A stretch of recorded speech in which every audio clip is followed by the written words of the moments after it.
Hi, welcome to The Perspective with me. My name is Hasawa, and I know it's been a minute, but again, we are here yet for another topic. And today, I'm going to be talking about men, and I'm just hoping we're going to have a good conversation. And let me introduce you to my guest, Susenge.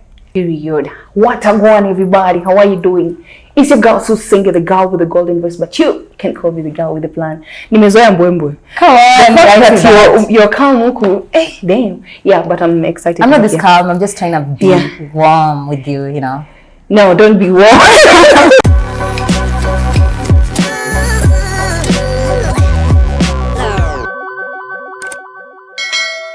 Just joining these for the first time, welcome to The Perspective. Here we don't talk about facts, just opinions about life and what you feel from your own personal perspective. And in case you're a returning subscriber, please, thank you so much for always being here. And I'm gonna pose a question for you. Yeah, and I don't know how sensitive it is, but let me just go on. So, when was the last time you actually asked a man how they are and stayed long enough to actually get the real answer? It's been a while. Been a minute. It's been a minute. Also, it's not something that occurs to me unless it's like the men who are around me, like my friends. Yeah, that's and exactly. These are tier 1, tier 2 friends. Yeah. Well, I think I have, because I have several male friends. Also, I have a brother, actually 2 brothers. And I've actually asked them, how are you? And I do want a basic answer. I'm good, and it's done. I want more. I want you to tell me, how are you doing? But then again, men are not people who speak out a lot. And this being a men's mental health month, it's June, right? Yeah, we are prioritizing men. We want men to speak out more often, or rather just express their feelings in a way that they know better. And I feel like this is something they don't do most of the times, right? Yeah. I don't know. That is what I feel from my own perspective. Just to ask, in your opinion, why do you feel like men don't talk much about how they feel? It doesn't have to be talking specifically, however, just expressing how they feel in terms of something that is really suppressing them, or even the wins, you know, something good has happened and they're all neutral about what they're feeling, you know? I'd say 2 things. Yeah. One is, first of all, conditioning. Wow, okay. No one is born knowing they should not celebrate themselves. Okay. In fact, from analogies of how children behave, whether it's a girl or a boy, they always want things for themselves. Yeah. They always want to be the ones who are seen. They always want to be the one who are celebrated. If it's their birthday, you would see them, it's their day, it's my cake, and they want to be. So I think growing up, it's a conditioning. And then also what's happening in society. Yeah. Sometimes you find the weaponizing of what someone says, and this one does not only affect men, but I feel it goes both ways. But the weaponizing, where someone feels like if they confide in someone, that is a weapon. Yeah, someone is, even if it's not maybe a girl they're dating or their friends, it can be even parents. Because people are afraid, even girls are afraid to share with their folks things, because they're like, hey, this guy nikimkasirisha tu hivi, itakuwa tu like, you know, you did this and this and you told me this and this and this. And I think it goes on really heavy on men, because they're also almost like pillars in a society. Right. You would want to know in a home or in a friend group. The men are the ones who are taking care of the girlies. Yeah, of course. Right? Yeah. If you're outside, you don't want the men to look like they don't have their things together. Yeah. Right? Yeah. So then that means, what if they share? It shows weakness. Add on top of what you're saying, it's about the conditioning as well, because I don't know about the modern society, but growing up, you know, times when our parents were growing up, it was about, you know, as a man, you have to man up, you know, you have to look strong, you don't have to cry. So there's a way a man grows up with a kind of an ego whereby, if I do this, I kind of feel weak. I think undoing that will take a lot. And even expecting that is also a lot from the men. I think right now that's not true about men being told it's not good to cry. Because let me say the boys who are now transitioning to manhood, they've grown up with different kinds of parents. The millennials and even the Gen Zs right now raising children, they're telling them, you can cry, you can come and tell me stuff. But you know, the guys who are like around 19 or maybe 20 upwards, they're the ones who they've already been conditioned. It's difficult. Their mind has been tuned this way since they were babies. Now someone is 28 years old, you want to tell them what? unless they are vulnerable enough or to go maybe for therapy, and also to do the self-work.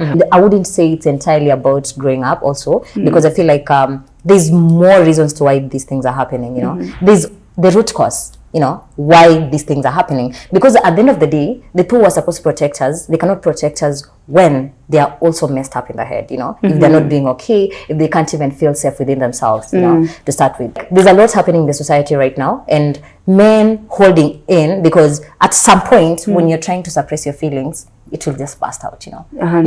So if you are given a chance right now to talk to a brother, I know you do not have a brother, but you have friends, male friends, and you're like to tell them, oh, okay, by the way, I understand you're going through this, but you want to approach it in a way that you see they're going through something. How would you go about it? First of all, it has to be from a place of, because if it's just a friend I've known maybe a year or maybe 6 months, I think this person might not be as open as you would want. But maybe if this is someone I've known for quite some time, of course, there's you know, sometimes it's difficult to put a finger on how, or like to say this is ABC.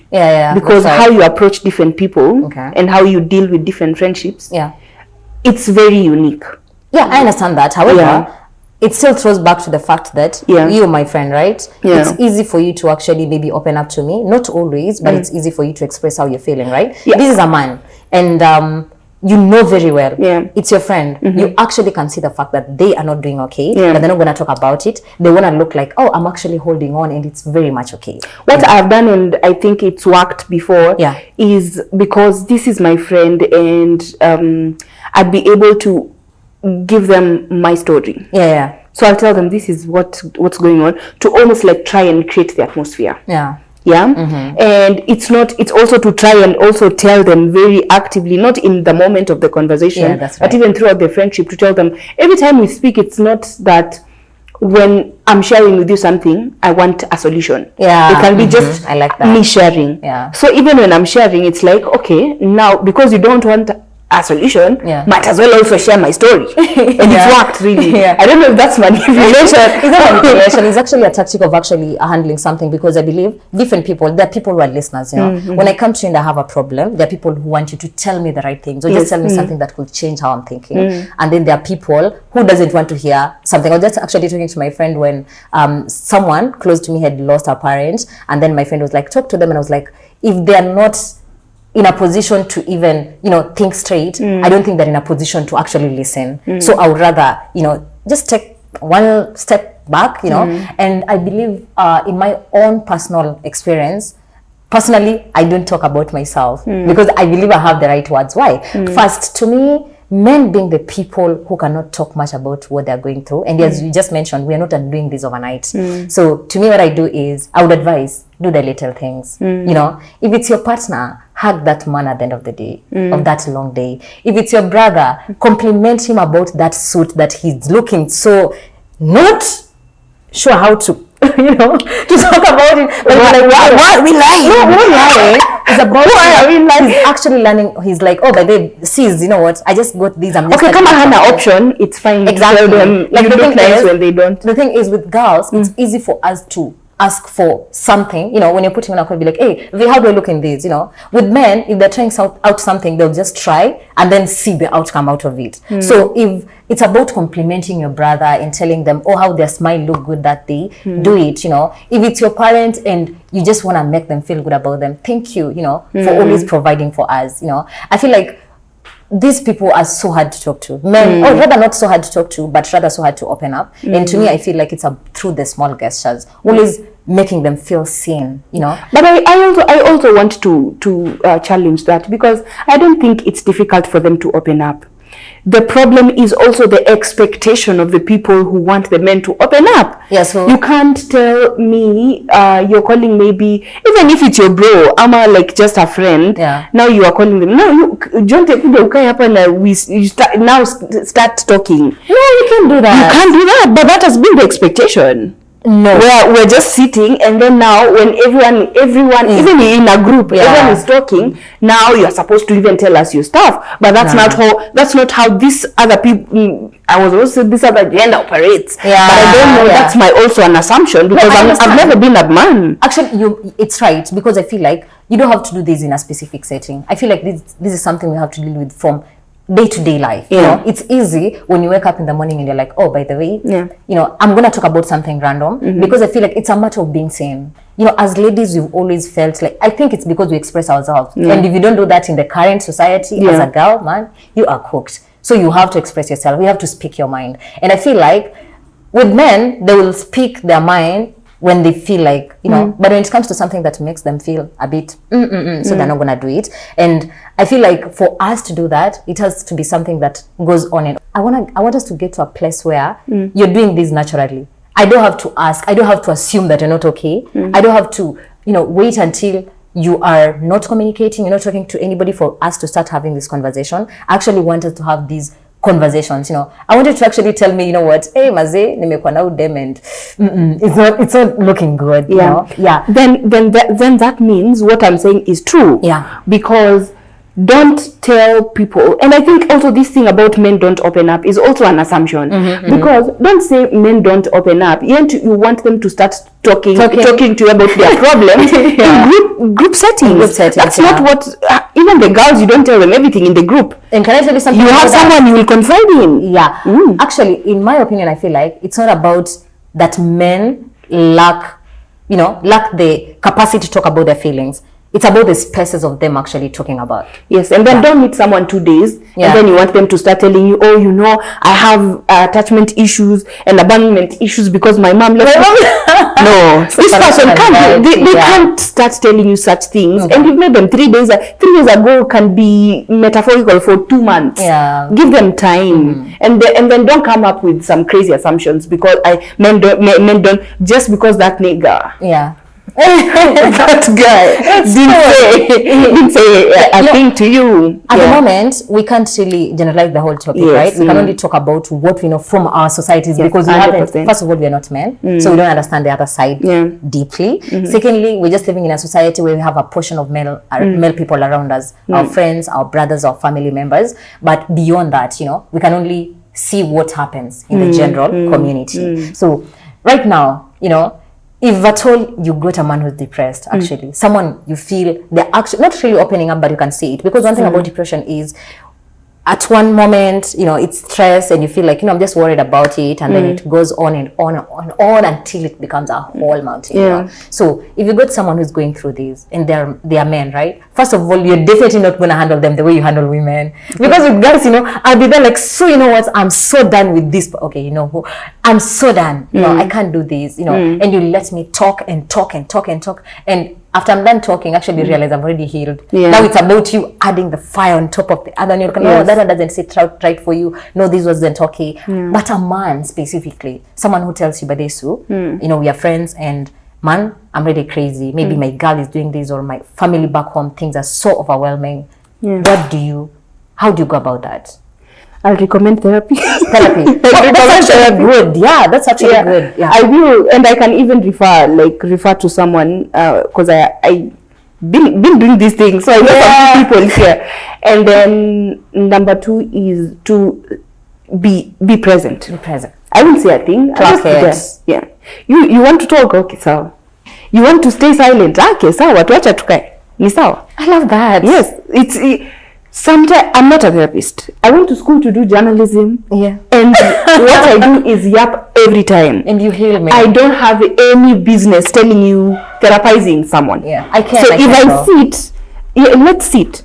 You talk to me, and then after I can give you I can give you what my understanding is. Yeah. If it's something I'm relating to, I can give you my experience, and then also refer you to therapy. I don't have to say things that sometimes I think the attempt of people trying to say, or someone trying to explain a situation, yeah. you're making it worse because yeah. you don't have an idea of what this person is going through. You can only have sound advice if you've gone through that thing. Yeah. But even your experience is not my experience. Yeah. So I'll tell you my experience and then see how we figure out things from there. Yeah. But giving you a solution, I'm lying. I would be lying that I'd start telling you, now do this. Maybe I can just try and say, drink a lot of water. No. Maybe I can buy you these teas. You know, this the teas that you take and you feel peaceful. No. Yeah, I'll make sure there's food around you.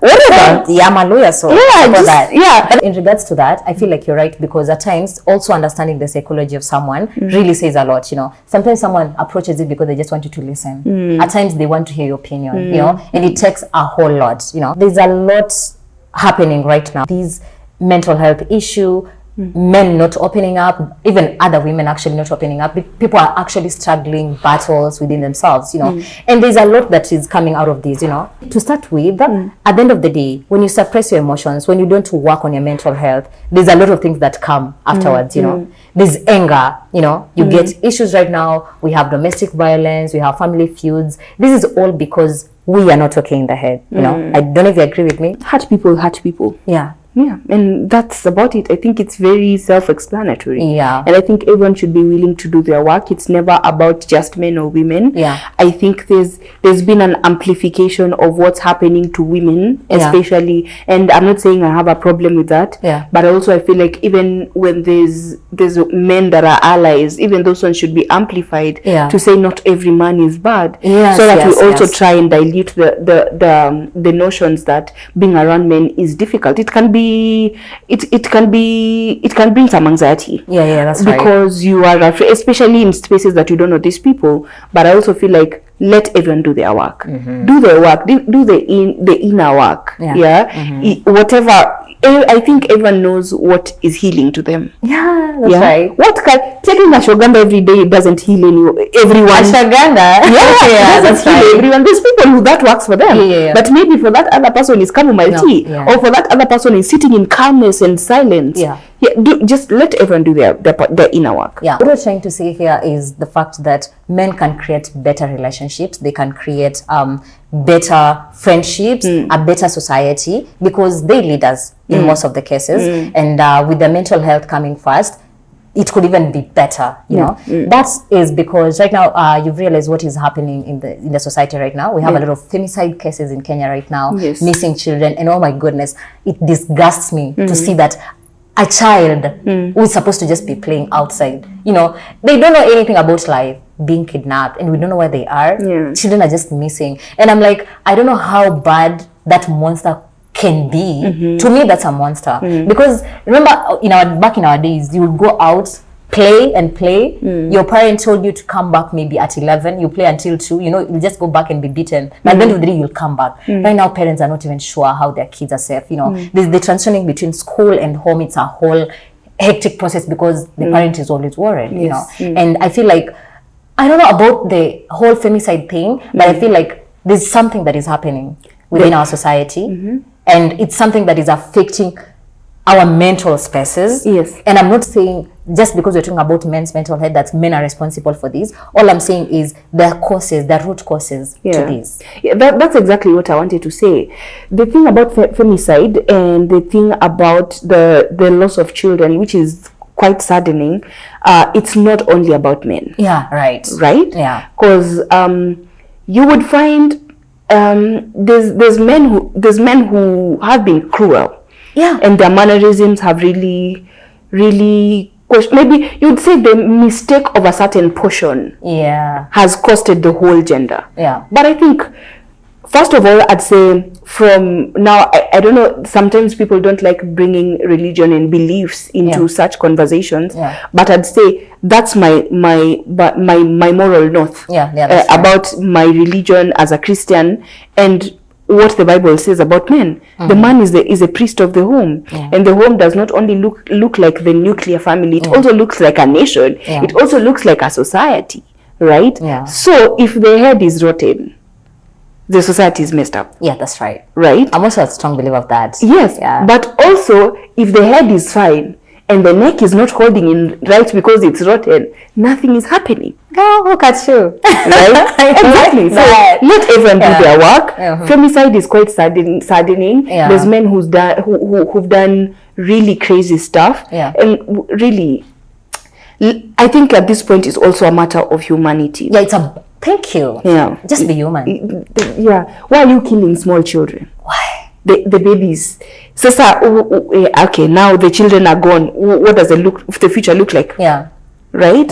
So and then also I think what I think should come back, and this is stories, we didn't experience that because we are 2 years old. We didn't experience what our parents used to tell us, that back in their day and back in the olden days, and I would want to assume this is an African thing, where raising children is the responsibility of a community, right?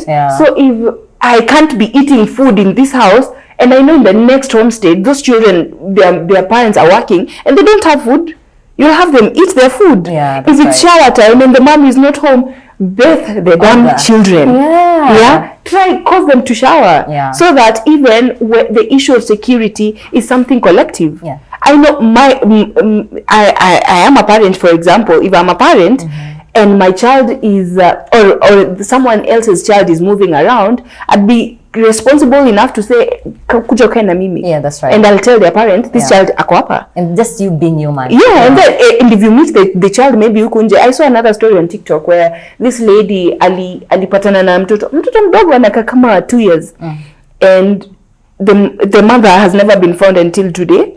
But the lady took the child and she lives with the child to date. That's nice. Right? So if that was happening, then I think and then you can also try and make sure that it's also public for such incidences. That's because maybe unaweza kumekapo na mtoto wenyewe na mamake anamtafuta wewe umenyamaza. Just this right now we have social media, we have WhatsApp status, and I also like the fact that it's also a movement where you would see someone, maybe there's an advertisement or an alert of a missing child, and everyone is reposting even on their status without, I don't know the child, but I'm reposting because let's do it together, so that you don't leave it only for the children. Even you, if you want to be a parent, one day you'll be a parent, and you'd want someone to just be to watch out for your children even on the times that maybe you're not able to. Right?